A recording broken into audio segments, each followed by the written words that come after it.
Intro. Dark abandoned mall footage. Narration. Why are America's shopping malls dying? Why are places that once attracted millions of people every weekend now standing empty? Why are giant malls that cost hundreds of millions of dollars to build being demolished, abandoned, or transformed into warehouses and apartments? Just a generation ago, the shopping mall was the center of American life. It was where people shopped. Where teenagers spent their weekends. Where families gathered. And where local businesses thrived. But today, across America, thousands of stores have disappeared. Hundreds of malls are struggling. And many have already become ghost towns. The question is, what killed the American mall? Chapter 1, The Rise of the Mall Empire. 1980s and 1990s footage. For decades, shopping malls represented the American dream. After World War II, millions of Americans moved to the suburbs. As suburban neighborhoods expanded, developers built massive shopping centers designed to serve these new communities. By the 1980s and 1990s, malls became cultural icons. They weren't simply places to buy things. They were entertainment centers. Movie theaters. Food courts. Arcades. Department stores. Everything existed under one roof. At their peak, America had more shopping mall space per person than any country on Earth. But hidden beneath this success was a problem. America built far more malls than it actually needed. And eventually, that oversupply would come back to haunt the industry. Chapter 2, The Internet Changed Everything. Amazon warehouses, smartphones, online shopping. The first major blow came from the Internet. At first, online shopping seemed harmless.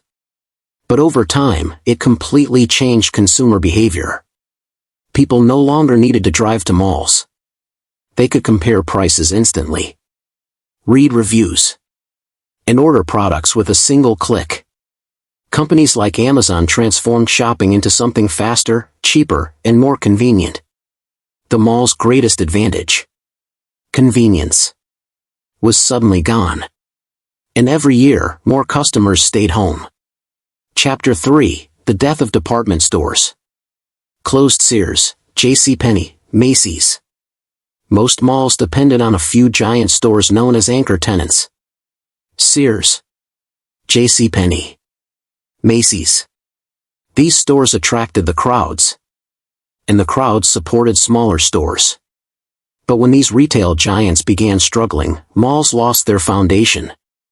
Store closures spread across the country.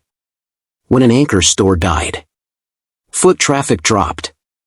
When foot traffic dropped, smaller businesses suffered. And when small businesses left, the mall entered a downward spiral. Chapter 4, America itself changed. Young people on phones, social media, urban centers. But the real story goes beyond shopping. American culture changed. The mall was designed for a different generation. A generation that socialized in public places. Today's younger Americans live differently. Social media replaced many social spaces. Streaming replaced movie theaters. Food delivery replaced casual shopping trips. And smartphones replaced much of the mall experience itself. The mall wasn't simply losing customers. It was losing its place in American culture. Chapter 5, The Pandemic Accelerated the Collapse. COVID footage. Then came COVID-19. The pandemic acted like gasoline on a fire. Lockdowns forced people to shop online. Thousands of stores temporarily closed. Many never reopened. Even after restrictions ended, consumer habits had changed. People discovered they could buy almost everything without ever entering a mall. And many never returned. Chapter 6, Who suffers when malls die? Workers. When malls close, retail workers lose jobs. Security staff lose jobs. Maintenance workers lose jobs. Restaurant employees lose jobs. One struggling mall can affect hundreds or even thousands of workers. Small businesses. Small business owners suffer even more. Many depend on mall traffic to survive. When foot traffic disappears, so do customers. And for many local entrepreneurs, their businesses disappear with it. Communities. But perhaps the biggest loss is something harder to measure. Community. For decades, malls served as gathering places. They were public spaces where people met, talked, socialized, and spent time together. As malls disappear, many suburban communities lose one of their few shared public spaces. Chapter 7: The Rise of Dead Malls. Abandoned malls. Today, America has a growing number of what experts call dead malls. Massive shopping centers that sit nearly empty.